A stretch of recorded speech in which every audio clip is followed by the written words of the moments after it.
and welcome to Living and Thriving vlog number 2. This vlog is going to be focusing on preparing for infusions, so things that I do to prepare myself for infusions. My first infusion round is Tuesday, so everything I'm doing in this video is kind of new to me too, but I'm trying and experimenting with things that I think are going to help me be prepared for while I'm getting my infusion done, and for some of the recovery process afterwards. We are currently 3 days out from my infusion on Tuesday, and part of what we've decided is usually about 3-ish to 2-ish days out before, my husband and I are going to go out on a date night. And the reason for this is because it's difficult in marriage as it is to maintain a emotional and mental bond and intimacy, and it just gets harder during the difficult times.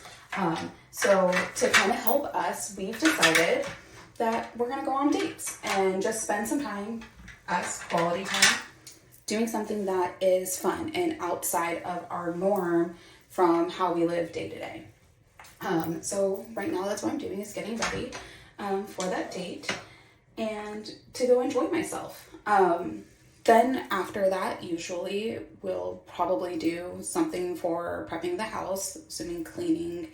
You're going to see all of the process that we're going through. We're kind of going to actually make me like a little recovery nest this week and see how I like it and make sure that it works for me and my needs, which is really important because it's my recovery. So we're going to do that.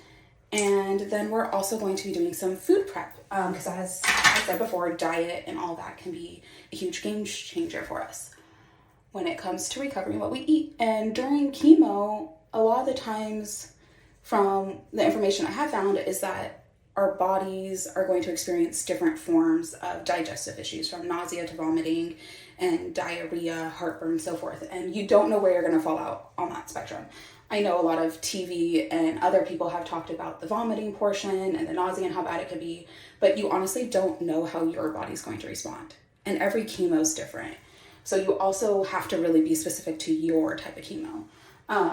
So that's kind of something we have to take into consideration. How far am I in for restrooms, that sort of deal. So that's something I'm going to be walking through with you and experiencing with you as we do it, and kind of just showing you what it looks like for me. The ultimate goal, at least for me in this experience, is that I create a pattern that I can follow, and it's going to help me emotionally, mentally, physically, and spiritually to be prepared for every infusion and every recovery period, because if I do that, I'm able to still fully function a little bit and rest and recover faster. So that way afterwards, I could go back to living my life the way I want to and enjoy myself every single day, which is the ultimate goal. So right now, as I said, I'm getting ready for the date night and I'm doing my makeup. Please don't mock me. I am not a makeup artist, and to be honest, not a huge makeup fan for myself in the beginning. It's never been something I've been interested in being like a huge person, so I do a very basic face. But I do use Rare Beauty. I'm completely not sponsored by them, but I absolutely love this brand. I've been using them for a while and they really work with my skin and just kind of what I need for like my basic face that I put on. They have all the products and it works really great, and I use their eye pencils for my eye. For like eyeshadow, the eye creams are really great for it, and I use the brows and all of it. So everything I use is Rare Beauty. You'll see me using it a lot if we're doing some of these videos. So not, again, totally not sponsored, not promoting it for every person to use who that has cancer. To be honest, I haven't really researched if this is the best brand for cancer patients, but I do know it is a very clean brand and it is very on point with chemicals and its formulas that it uses. It's not super harsh on your skin. And as a chemistry teacher, that's something I actually really look for in my makeup brand. So I've been using them for a very long time and I really like them. And so I'm just going to keep using them, even if they're technically not the best for the cancer, because to be honest, more times than not, I don't wear makeup. You're just kind of just something what I do. All right.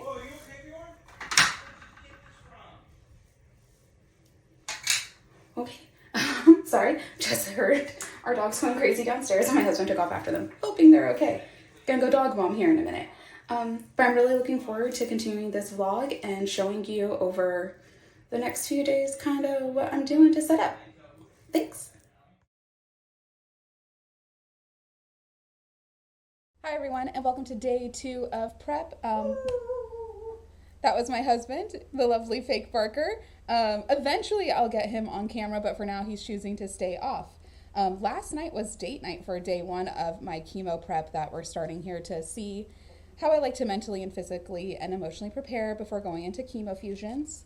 And the date night went really well. We found a really great sushi restaurant that offers vegetarian and vegan sushi roll options. So I was actually able to eat some of the food. What many people don't know, and I didn't realize, was that sushi is actually not allowed to be had when you're on chemo due to the fact that it is raw fish and it could carry parasites, and that could set back our treatment plan. And as a person who grew up loving sushi and has eaten sushi my entire life, it was a really hard ship for me to give that up. So last night, finding a couple veggie rolls and some more nicer, like the larger rolls that are veggie rolls, and able to eat those was really a nice little treat. But today we're focusing on what can I eat during my infusions. So right now I'm actually going to start by prepping some artichokes, because artichokes are a really great source of nutrition. They're mild on our digestive system when they're thoroughly boiled, and they're soft, and they can actually serve as a really great dipping option, especially because I can't have tortilla chips or potato chips anymore with colon cancer. It's really hard on my digestive tract for it to actually digest and produce, and we're trying to make that easier. So I'm going to chop those up right now and get them prepped. I already do have a pot of salt water over here ready for them. I'm just going to chop off the bottoms and then chop off the top portion of them, so that way they steam a little bit faster in the hot water. Ooh. All right. Okay, need to go get a different knife. Hey, Mom, which knife should I use? Sharper one. I would say the one that says Cutco. Cutco? Something like that on there. Okay. That's helpful, guys. Yes, the sharp knife. That was the sharp knife I thought.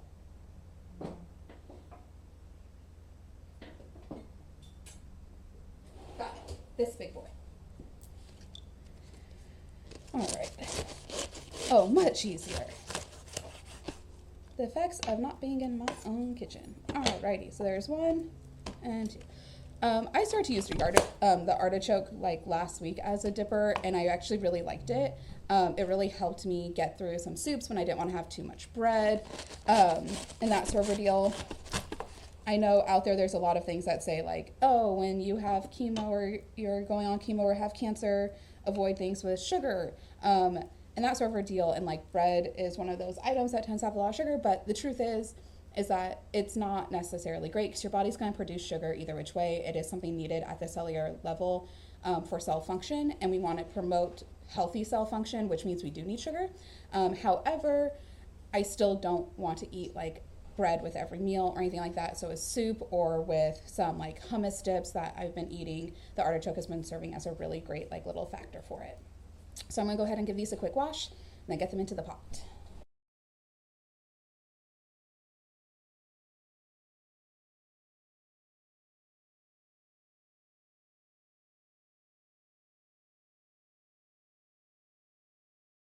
With their size, they're going to take about an hour to an hour and a half to finish.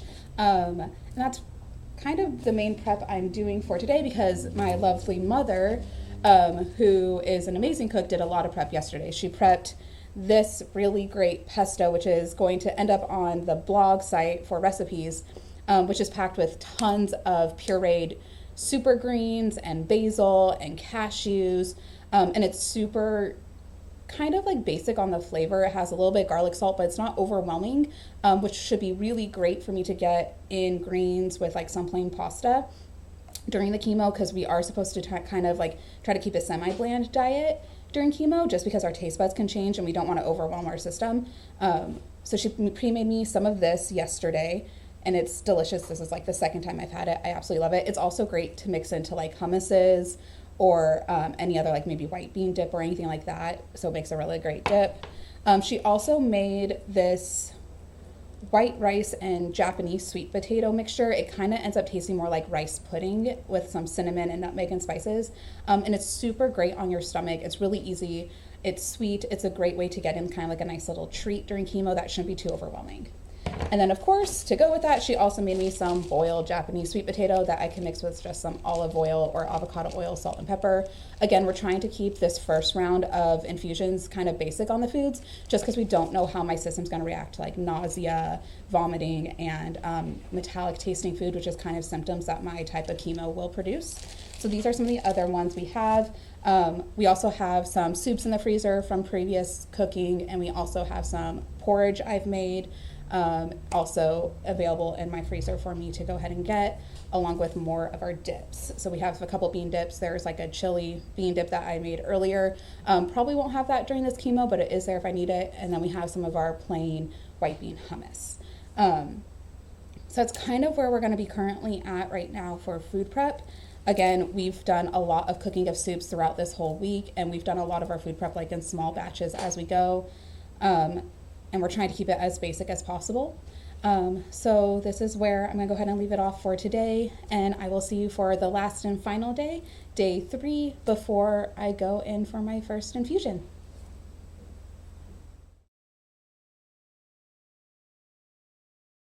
Good morning, everyone, and welcome to day 3 of my vlog prep for going into my first round infusions. This morning I've already been up for a couple hours. My dogs tend to wake up early, so I've done some things already, like had breakfast, and I made my lovely matcha ginger turmeric latte. It's a really good anti-inflammatory latte, and matcha is really good for your system. And it's made with cashew milk that we make in our Mio Moo milk maker. So this morning now, where I'm currently at, is I am going to do some journaling and starting to write my to-do list today, because today is the final big push for prepping both myself mentally, emotionally, and physically, and we're going to be focusing on my space, and we're also going to be doing some extra food prep, because yesterday, after I finished prepping what I thought was the last of the food, we found a few things that we forgot that we had to prep. So I'll be prepping those this morning before I get into the cleaning portion of my day and setting up this space that you see behind me, which is what we're going to be kind of calling my cancer nest. So it's like my little chemo recovery nest, and it will be set up so that way I have easy access to kitchens, bathrooms, some things I could do in that sort of ordeal. All right, so I'm going to go ahead and do my journaling. I always start my journaling in the morning with my Cancer planner here. It's really great if you get this. It's linked in my blog page. Every week you get a page where it has your cancer to-dos, some questions to ask, and important dates. It also comes with things to track. So I'll be tracking my symptoms and my meds on this one. I won't ever do habits, just because habits I have a separate journal for that I'll show you in a minute. But this way I can go ahead and keep track of all my medications that I'm taking and all the symptoms I have while I'm doing my chemotherapy. And I can report this to the doctor if we have any issues, or if I'm allergic or anything happens with the extra medications they give me. So I'm going to focus on doing that for a bit, and you're welcome to join me and do your own journaling.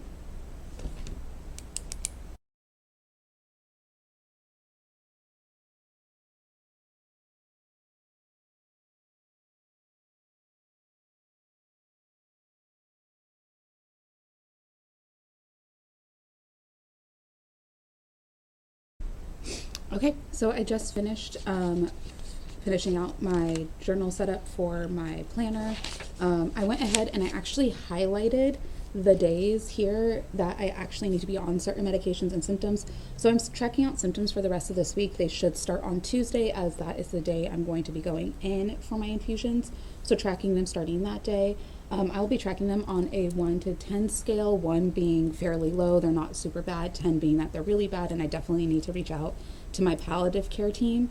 If you haven't heard of palliative care, it's like the doctor team that helps support you while you are going through chemotherapy and cancer, for any symptom management, both for the pills you're taking, the chemotherapy you're on, and for, of course, the cancer itself. I also highlighted in green for these 3 meds. These are these are like the nausea meds that go with my chemotherapy. So it's clearly highlighted for the 3 days I'm supposed to be on the meds. And then I put IN because that means if needed, I can continue taking those pills on those 2 days. After day 5, I should be fairly back to normal, they think. It's a fairly easy recovery after I'm off my chemo. So I'm on chemo for these 3 days, and then I'm off for those 2 days, and then I have the next following week off, which I'll be resetting this for. These 3 meds that I take are completely going to be every single day for the rest of the week. It's pills for high blood pressure and a beta blocker to help me with. I have a descending aorta aneurysm on top of all of this. I've had it for years. It's fine. I'm totally safe. I just take a beta blocker to make sure that my heart rate never exceeds a certain level to not put pressure on it. And I also take prenatal vitamins because they're really great, filled with folic acid and other extra vitamins we need that can help with cell regeneration and health as we're going through our chemotherapy because it's attacking our body. I also went ahead and did my to-do list for today. So as I said, we're going to first start off with finishing up some food prep, going in to finish setting up our nest. I'm going to bring the PS5 from upstairs to downstairs for me, setting up the downstairs bathroom and doing some laundry. So that's pretty much it. That's going to be my planner. And now I'm actually going to do what is my actual journal where I do affirmations, I do gratitude, I do highlights of the day, I kind of track my water intake. I'm not gonna lie, I haven't done it because over the weekends I tend to forget I should be doing it. I'm really good during the week, but on weekends I tend to do things with my husband or my family or with friends, so I generally forget. Even now with going into chemo, we're really hoping that my chemo will be early in the week, so on weekends I can enjoy that time with my friends and family. So we're gonna go ahead and do that. I keep it in a very nice big binder right here. I do a binder, and I do a binder one because I actually found digital copies and I could specify which ones I want from that journal line, which things do I want to work on and look at. And I could create my own pages. It's really great. There's a lot of people on Etsy. Sorry, I had to move my tea, and my little dog's moving around me. Where are you going, baby? You gonna jump down? Go ahead. Okay. So I like the freedom of getting to choose how I want my journal to look. So mine's spaced out by month and it has a calendar tracking in it. I just choose color pens from here. It's definitely kind of like a coloring journal. If you haven't heard of those or haven't done one of those, it's really nice because I just kind of go through and I color my days. And it really helps me keep track of things and things that I am on and doing without actually having to do a whole lot of writing because I'm not very good at actually keeping up with writing journals. This one allows me to do it in such a way where I'm not really writing as much as I am just coloring in boxes.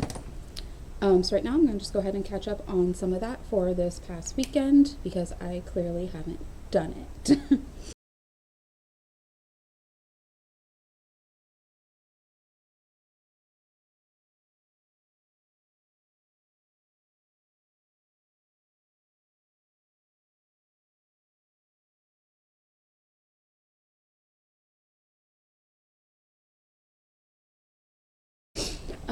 So I'm at the point where I'm getting to my daily affirmations, and if you're kind of like me, it's sometimes a struggle to come up with an affirmation every day on your own. So forget who bought me this book. I want to say one of my aunts. I think my Aunt Neva bought me this book. It's called Badass Affirmations. It's on my website. It's a really great book for inspirational aspirations that come from women. It is supposed to be geared towards a female audience. However, I find a lot of the things in here are actually really prudent to anyone who's going through anything. There's super good long affirmations, there's funny quotes, there's short, brief affirmations, and it breaks it down to like different categories we all may have: personal, family, beauty, things that we're just kind of feeling. So I'm going to go ahead and tend to what I do is I kind of look at a chapter that I feel like I need to do for that day that I want to be geared towards for my goals, and I just kind of go to the first page and then kind of scroll through it, and I just choose one at random that I feel is really applicable for me. So I'm actually going to choose from chapter 4, the Do You Work Here chapter, because we're going to get a lot of work done today, and I just feel like that's something I need to focus on. So I'm going to flip to those sections, and I'm going to find one and write it down.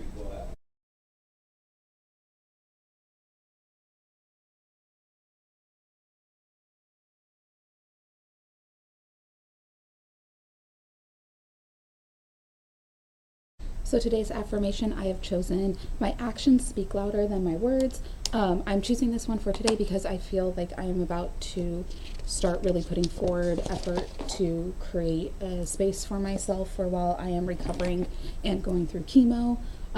So I want my actions to speak louder than my words. I just don't want to say I'm creating a space and I'm focusing on myself mentally and emotionally and physically. I'm actually going to do those things today.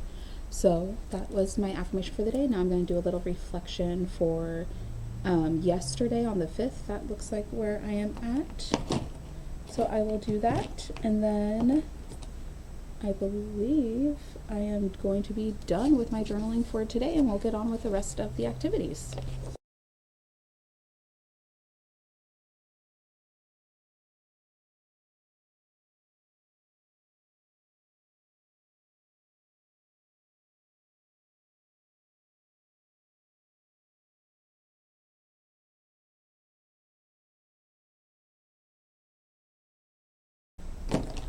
Okay, so now I am done with my work for my journal, and I can go ahead and put that away and be done with that for the day, and we are going to go ahead and start moving on to doing some food prep.